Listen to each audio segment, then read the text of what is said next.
प्रभु यीशु मसीह के मधुर और मीठे नाम से आप सभी को जय मसीह की। आज परमेश्वर के वचन में आप सभी का स्वागत है। परमेश्वर पिता आज अपने वचनों के द्वारा आप सबको बहुत आयत से आशीष को दे। पिता परमेश्वर आज अपने वचनों के द्वारा आपसे बोले और बातचीत करे। आज हम लोग पहला राजा और उसके हम लोग 18 अध्याय उसके 21 को पढ़ेंगे। यहाँ एलिया इजरायलियों से बातचीत कर रहा है और ये अकाल का समय है। और इस समय एलिया इजरायलियों से कह रहा है कि बोल रहे कि उनके पास एलिया सब लोगों के पास आकर कहने लगा, तुम कब तक दो विचारों में लटके रहोगे? यदि यहोवा परमेश्वर हो तो उसके पीछे हो लो, यदि बाल हो तो उसके पीछे हो लो। और लोगों ने उनको उत्तर में एक भी बात नहीं कहा। मेरे प्रियो, आज लोगों के जीवन में वो विचारों में अटके हो रहे हैं। वो विचारों में क्या है, फंसे हुए हैं। वो दो विचारों में फंसे हुए हैं। अगर यहोवा परमेश्वर है, अगर ये मानते हैं, तो फिर हम दूसरे विचार को क्यों लाते हैं कि ये नहीं होगा, ये बातें नहीं होगी। हम कई बार अपने जीवन में दो विचारों में लटके रहते हैं और अकाल का कारण यही है। अकाल का कारण यही है कि लोगों ने परमेश्वर की ओर अपने मुख को नहीं किया। परंतु जब हम इज़राइल के बारे में देखते हैं तो यहाँ का राजा आहाब है, उसकी पत्नी इज़ेबेल है जिसने परमेश्वर के भक्तों को मार दिया। एक ऐसा समय है जहाँ परमेश्वर के लोगों को मार दिया गया। और यहाँ पर एलिया के कहने के अनुसार परमेश्वर ने एलिया से कहा कि बारिश नहीं होगी और इस 3.5 साल बारिश नहीं हुई। और ये एक ऐसा समय था क्योंकि उन्होंने परमेश्वर को छोड़ दिया था और उन्होंने मूर्त को पूजा करने लगा, वो बाल देवताओं की पूजा करने लगे। और इस कारण तो परमेश्वर उनसे नाराज हो गया। परमेश्वर उनके जीवन को क्या किया, उस भारी अकाल में जाने दिया। और इसलिए जब एलिया आकर के इस अकाल की समाप्ति से पहले आकर के इजरायलियों से कह रहा है कि तुम कब तक दो विचारों में लटके रहोगे। कई बार हमारे जीवन में ये विचार ही है जो हमको आशीषों को पाने से रोकता है, हमारे जीवन के अकाल को समाप्त होने नहीं देता। क्योंकि हम भी कई बार एक तरफ संसार की बातों को सुनते हैं और सांसारिक विचार में रहते हैं, और एक बार परमेश्वर के वचन को सुनते हैं तो परमेश्वर के विचार को लाते हैं। और मनुष्य के मन में जो कुछ भी उत्पन्न होता है, परमेश्वर सब कुछ को जानता है। इसलिए उसका वचन इस प्रकार से हमसे भजन संहिता 139 उसका 2 में लिखा है, तो मेरा उठना बैठना जानता और मेरे विचारों को दूर से समझ लेता है। परमेश्वर आपके विचारों को जानता है, आप कौन से विचार में हैं, कैसा विचार आपके मन में चल रहा है। और एलिया यही तो बोल रहा है, तुम कब तक दो विचारों में लटके रहोगे? अगर तुम ये जानते हो कि परमेश्वर है तो क्यों नहीं विश्वास कर लेते कि वो तुम्हारा चंगा करने वाला परमेश्वर है? क्या बीमारियां परमेश्वर की ओर से? नहीं। क्या ये बंधन, जो इस बंधनों का आप सामना कर रहे हो, वो परमेश्वर की ओर से नहीं है? तो छुड़ाने वाला कौन है, बचाने वाला कौन है? वो परमेश्वर है। लेकिन आप परमेश्वर की ओर नहीं देख करके और भी बातों की ओर देखते हैं।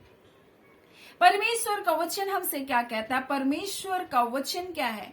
प्रबल है। परमेश्वर का वचन सामर्थी है। परमेश्वर का वचन दुधाली तलवार से भी अधिक चोखा है। वो मन की भावना और विचारों को बोलता है, अलग अलग करके वार पार छेदता है। और मन की भावनाओं और विचारों को क्या करता है? जांचता है। ये वचन मन की भावनाओं को जांचता है, आपके विचारों को ये वचन जांचता है। अगर आप परमेश्वर के वचन के साथ एक नहीं होंगे तो कभी भी परमेश्वर अद्भुत कार्य आपके जीवन में नहीं कर सकता। इसीलिए यहाँ पर हम देखते हैं कि किस प्रकार से यहाँ पर एलिया बोल रहा है, तुम कब तक दो विचारों में लटके रहोगे? अगर यहोवा परमेश्वर है तो उसकी ओर क्यों नहीं हो जाते? अगर बाल को ईश्वर मानते तो उसी की ओर हो जाओ। कई बार लोग बीच में रहते हैं, ना परमेश्वर के होते हैं ना सांसारिकता के होते हैं। वो बोलते ना हम चर्च जाएंगे और ना तो हम और किसी और जाएंगे, हम कहीं नहीं जाएंगे। ना हम परमेश्वर को मानेंगे ना हम किसी को। और ऐसे ही आज बहुत सारे लोग हैं, कोई ईश्वर नहीं। लेकिन ऐसा नहीं है मेरे प्रिय। आपको एक दिन न्याय के सिंहासन के सामने परमेश्वर खड़ा करेगा। आपके हर एक विचारों को परमेश्वर क्या करता है? जांचता है। तो आपका उठना बैठना, आपका लेटना, आपका चलना परमेश्वर भली भांति जानता है। क्या हम उसकी आत्मा से भाग सकते हैं? हम कहीं भी भाग कर उससे नहीं जा सकते हैं। हम कहीं भी परमेश्वर से नहीं दूर जा सकते हैं। परमेश्वर का वचन कहता है, अगर आप आकाश पर भी चढ़ेंगे तो वो वहां है, आप अधोलोक पर भी उतर जाएंगे तो वो वहां है। आप परमेश्वर की आत्मा से नहीं भाग सकते। परमेश्वर आपके विचारों को जांचता है। और ऐसे ही लोग आज दो विचारों के बीच में लटके हुए हैं, और वो संसार की भी सुनते हैं, वो परमेश्वर की भी सुनते हैं। जब परमेश्वर की सुनते हैं तो उनको लगता है हाँ अब मेरे साथ ये होगा, लेकिन जैसे वो परमेश्वर की उपस्थिति से बाहर जाते हैं, वो संसार के लोगों की बातों को सुनते हैं और निराश हो जाते हैं। और परमेश्वर का वचन जो है वो आपके मन की भावना और आपके विचारों को क्या कर रहा है, जांच रहा है। और आमोस 3 उसका 3 इस प्रकार से परमेश्वर का वचन कहता है, यदि दो मनुष्य परस्पर सहमत नहीं होंगे तो वो एक संग नहीं चल सकते। यानी कि हमको वचन के साथ अपनी सहमति में आना है। यानी कि हमको ये चुनाव कर लेना है कि अगर परमेश्वर सहमति है तो परमेश्वर अपने वचन को पूरा करेगा, और हमको उस वचन को पकड़ करके ही चलना है। ये वचन बोला गया, ये वचन निश्चय करके मेरे जीवन में पूरा होगा। और प्रतिदिन उन वचनों को अपने जीवन के लिए आप अंगीकार करें। प्रतिदिन अपने विचारों में भी उसी बात को आप चलने दें कि नहीं, मेरे जीवन में छुटकारा हो चुका। लेकिन कई बार आपके जीवन में ये आ जाता है, आपके विचार में, नहीं मैं चंगा नहीं हुआ, नहीं मैं बंधन से नहीं टूटा। आपको कितना प्रार्थना लोग आपके लिए करते रहेंगे, लेकिन आपका विचार ही आपको क्या करते हैं, आशीषों को पाने से रोक देता है। आपकी सोच ही आपको परमेश्वर की उपस्थिति में आने से रोक देती है। और यही बात तो परमेश्वर उत्पत्ति में जब बता रहा था, तो परमेश्वर कहता, मनुष्य के मन में जो विचार उत्पन्न होता है वो निरंतर बुरा होता है। अगर आपका पति बाहर जाता है, अगर वो शराब पीने वाला है तो बाहर गया, तो आप अपने विचार में क्या लेकर आए। आपका बेटा अगर शराब पीता हो, तो बाहर चला गया, तो आप क्या सोचेंगे, वो पी कर आएगा, आप ये सोचेंगे। लेकिन परमेश्वर का वचन क्या कहता है, जब आप प्रार्थना करते हैं, प्रभु आपके लोगों का छुटकारा करने वाला है, आपके बच्चों का छुटकारा करने वाला है, वो बंधन से छूट गए हैं, और आप ऐसा विचार कभी भी नहीं लाते कि नहीं वो छूट गए, आज वो अच्छी हालातों में आएंगे, वो अच्छी कंडीशन में घर में आएंगे। लेकिन आप अपने विचारों में ये देख चुके होते हैं कि वो झूमता हुआ आ रहा है, आकर के लड़ाई करेगा। आप उसका ये करने से पहले आप अपने विचारों में ये चीज लेकर आ जाते हैं। तो आपके विचारों को तो परमेश्वर जान रहा है, फिर परमेश्वर के साथ कैसी सहमति है, परमेश्वर के साथ, आपके वचन के साथ कैसा आपका मेल है। और अगर मेल नहीं है तो कार्य भी नहीं है मेरे प्रियो, क्योंकि आपने अविश्वास के विचारों को अपने मन में लाया, गलत विचारों को अपने मन में लेकर आया, तो वो चंगाई, वो छुटकारा क्या होता है, आपके जीवन में नहीं आ पाता। यही वो जगह है जहां शैतान आपके विचारों में डालता है, और कई बार आपके जीवन की बीमारियों को दिखाता है। और मैं आपको एक घटना बता रही हूं, अपने जीवन की घटना बता रही हूं। एक छोटी सी बात मेरे जीवन में हुई। मेरे उंगली में एक ऐसा खराश हो गया था, ऐसा जख्म हो गया था, और वो बढ़ रहा था, उससे खून निकल रहा था, और मुझको गाड़ी चलाने में बहुत तकलीफ हो रही थी। और उसके लिए मैंने परमेश्वर से प्रार्थना किया, और प्रतिदिन मैंने कहा, धन्यवाद प्रभु कि आपके कोड़े खाने से मैं चंगी हो गई। धन्यवाद प्रभु कि मुझे आपने चंगा कर दिया। वो दूसरा दिन भी खून बह रहा था। तीसरा दिन मैंने देखा वो धीरे धीरे धीरे धीरे क्या होने लगा, वो सूखने लगा, और सूख कर वो बुरी तरह से वो क्या हो गया, वहां से हट गया। वो पता भी नहीं चलता है कि उस जगह कुछ हुआ था, लेकिन वो ऐसा हो गया था वो जख्म कि वो बिल्कुल काला होता जा रहा था। मैं सोच रही थी मुझे इस उंगली के लिए मुझको किसी डॉक्टर के पास मुझको दिखाना जाना पड़ेगा। लगता है ये कुछ बीमारी मुझको हो गई है, ऐसा मुझको कुछ एलर्जी हो गई, मुझको ऐसा लगने लगा था।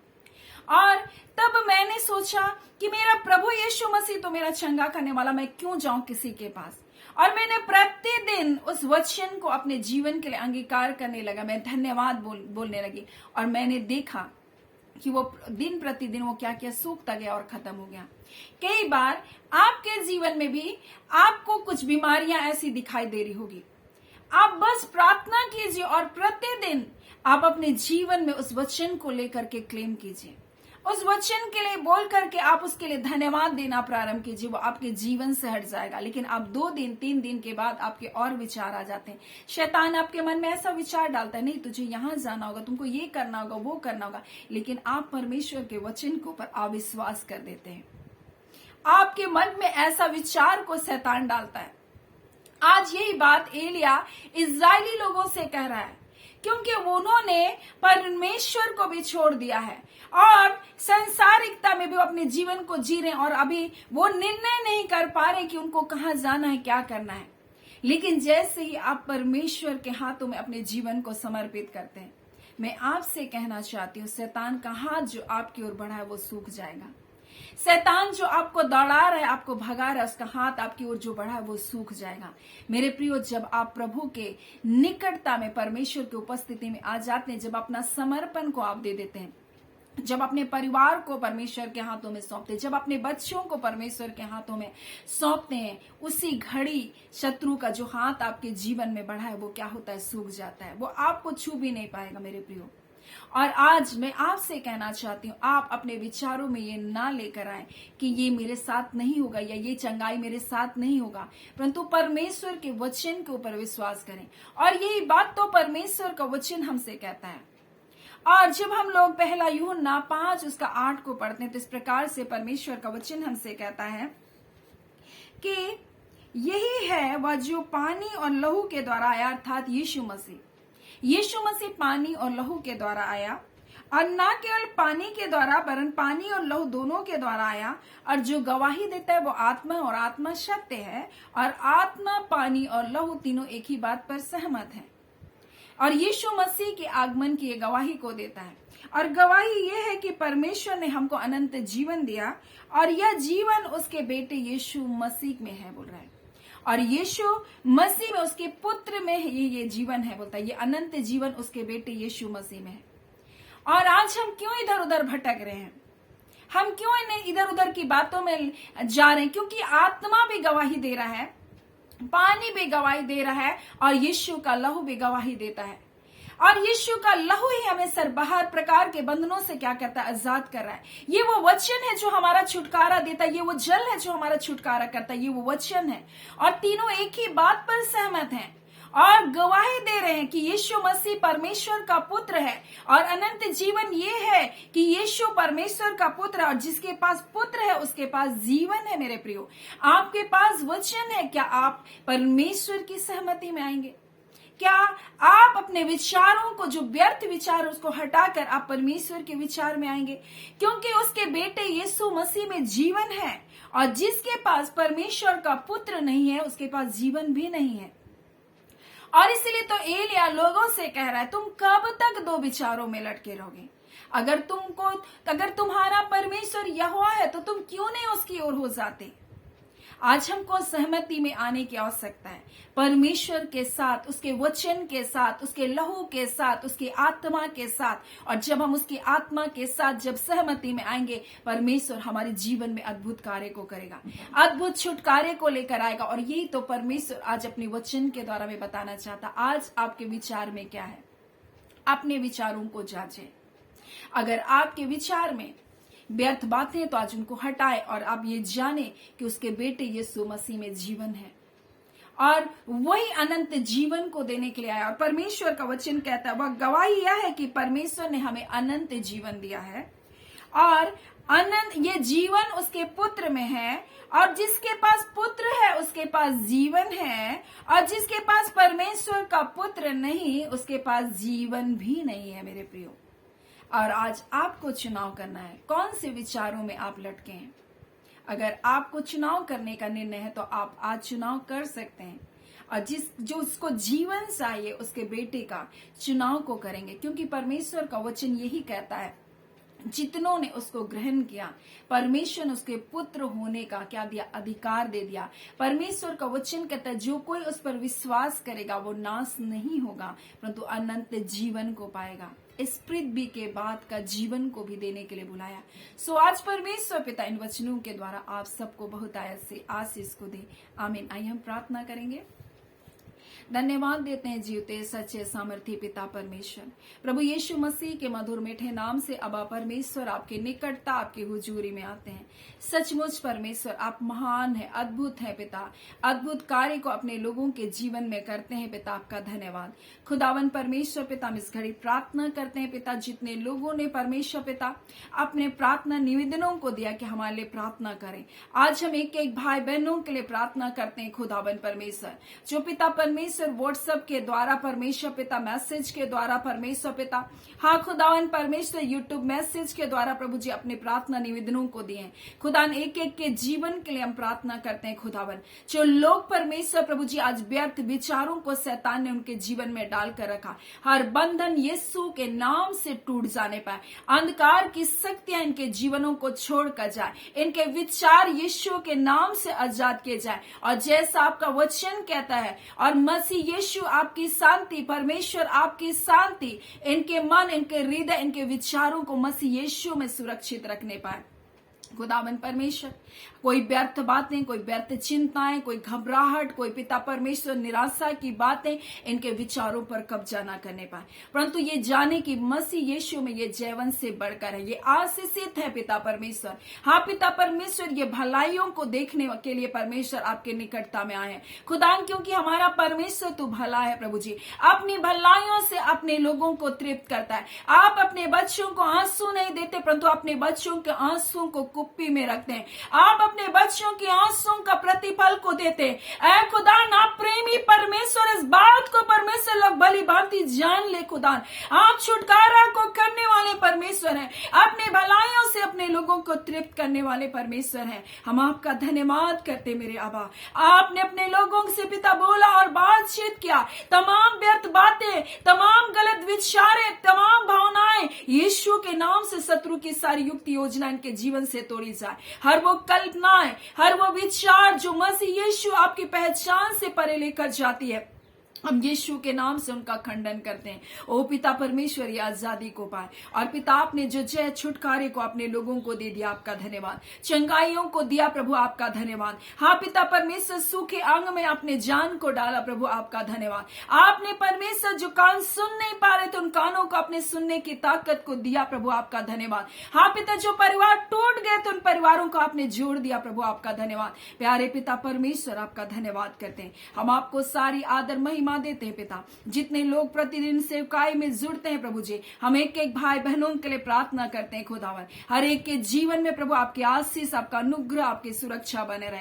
ऐ खुदा, जितने प्रिय लोग इनको चैनल को सब्सक्राइब किए परमेश्वर पिता, और वचनों को सुनकर प्रभु अपने आत्मिक जीवन में परमेश्वर बढ़ रहे पिता, हर एक के जीवन में आपका आशीष, आपका अनुग्रह बना रहे, और दिनों दिन पिता आपके पिता स्वरूपता में पिता उस सिद्धता की ओर बढ़ते चले जाएं खुदान, और पिता आपके बेटे यीशु के आगमन के लिए तैयार हो सके। खुदावन परमेश्वर पिता, जितनों ने इन सेवकाई के लिए अपने हाथों को बढ़ाया, जितनों ने प्रार्थना के लिए पिता परमेश्वर सहायता को ज्ञान, प्रत्येक को ब्लेस करते हैं खुदावन परमेश्वर। आपका अनुग्रह, आपकी दया प्रत्येक के जीवन पर बनी रहे। आपके दास दासी जो पिता इन वचनों को सुनते हैं, उन पर भी आपका अनुग्रह और भी सामर्थ्य रूप से उन्हें इस्तेमाल करें, और नासूती आत्माएं परमेश्वर पिता बचाए जाए। खुदावन परमेश्वर, जितने प्रिय दास और दासी परमेश्वर पिता आपकी सेवा आत्मा और सच्चाई के साथ कर रहे पिता, हाँ पिता परमेश्वर, आपकी इच्छा के अनुसार कर रहे पिता, उनका जीवन आशीषित और फलवंत होता जाए, वो आप में बढ़ते जाए। हर प्रकार के मसीह विरोधी आत्मा से परमेश्वर, हर प्रकार के भ्रम की आत्मा से प्रभु, हर झूठी आत्माओं से आपके लोगों के जीवन की रक्षा करे। परख की आत्मा को दे खुदावन परमेश्वर, हाँ पिता परमेश्वर, ताकि ये परख सके खुदावन परमेश्वर पिता, हर व्यर्थ बातों से इनके जीवन की आप रक्षा करें। खुदावन परमेश्वर, आज के दिन की हर एक भलाई, अद्भुत सुरक्षा के लिए पिता आपका धन्यवाद। प्रिय लोगों के जीवन में अपने शांति, अपने आनंद से अपने लोगों को परिपूर्ण करने के लिए प्यारे पिताजी आपका धन्यवाद। प्रार्थना आपके बेटे यीशु के नाम से हम मांगते हैं, दया सुने, अनुग्रह से ग्रहण कर लीजिएगा, आमीन। परमेश्वर पिता आप सबको बहुत आयत से आशीष को दे, आमीन।